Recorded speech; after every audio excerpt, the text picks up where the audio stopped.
भगवान राम ने वो लक्ष्मण के साथ दोनों भाई श्री गंगा जी के किनारे पहुंचते हैं। दिव्य निर्मल जल को देखकर भगवान ने पूछा, गुरुदेव ऐसी दिव्य नदी तो मैंने देवलोक में भी नहीं देखी है, मृतलोक में कौन सी नदी है? विश्वामित्र जी ने कहा, राघव अब बहुत हो गया, क्या तुम जान करके अनजान भर करके सारी बात पूछते हो, जानते सब हो और फिर भी अनजान भर कर पूछते हो? तुमको मालूम नहीं है ये तुम्हारे ही श्री चरणों से प्रकटी हुई श्री गंगा जी है। देव कल्याणी तुम्हारे चरणों को धोया, उन चरणों के जल को ब्रह्मा जी ने कमंडल में लिया और उसी से ये अलौकिक दिव्य धारा प्रकट हुई है, जैसे भगीरथ महाराज लेकर के पधारे। वही गंगा है।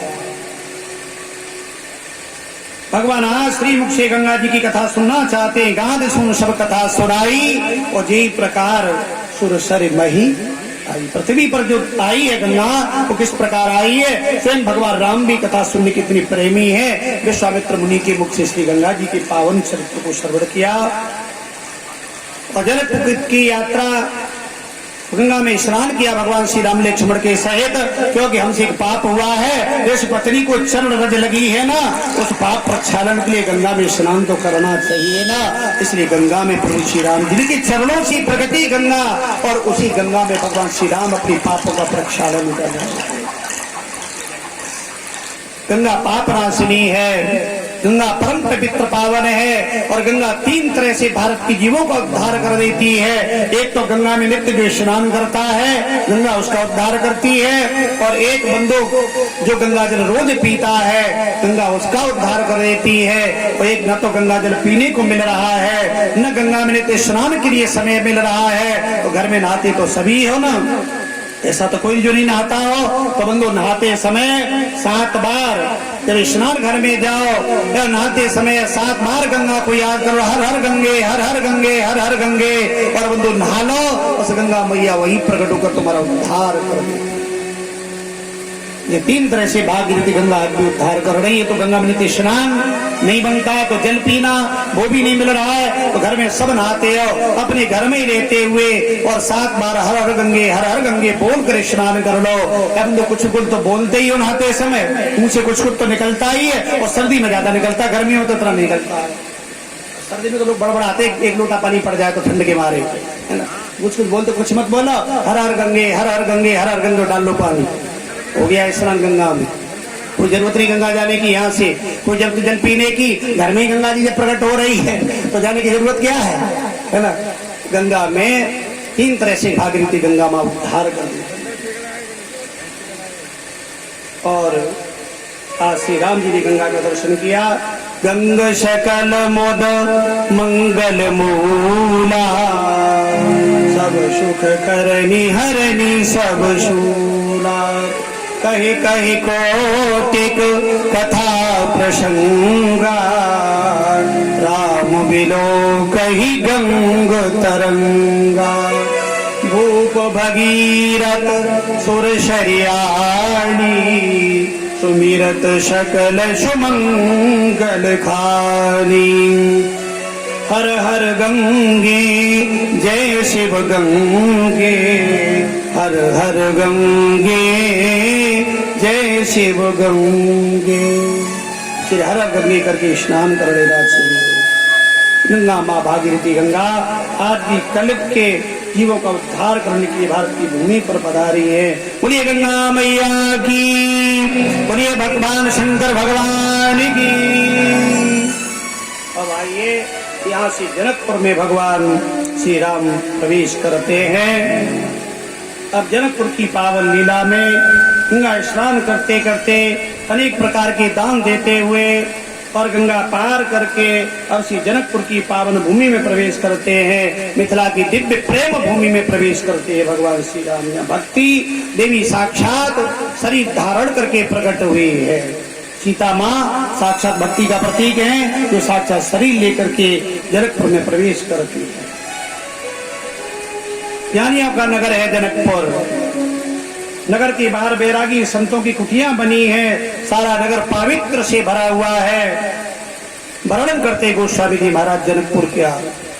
अरे पुर नर नारी, पुर नर नारी, सुभग सूची संता।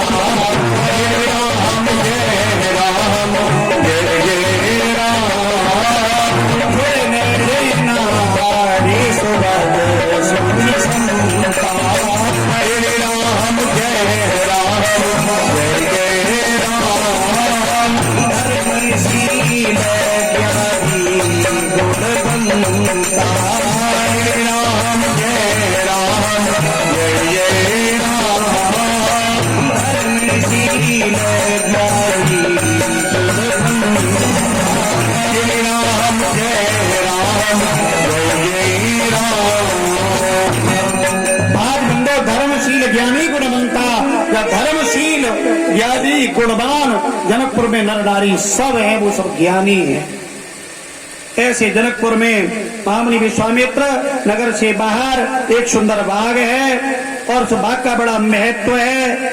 आज उस बाग में राम लक्ष्मण को लेकर के भगवान श्री राम भक्ति का दर्शन करने आए हैं। पूरा विश्वामित्र के साथ उस बाग में स्थान ले लेते हैं। संत सवा चौदिश्य मराई, उस सुंदर बगीचे में भगवान श्री राम को लेकर विश्वामित्र बैठ जाते हैं। और ये समाचार महामुनि विश्वामित्र को मालूम पड़ा, हल्ला पड़ गया कि देखो जनकपुर में स्वयंवर श्री जानकी जी के धनुष का स्वयंवर है।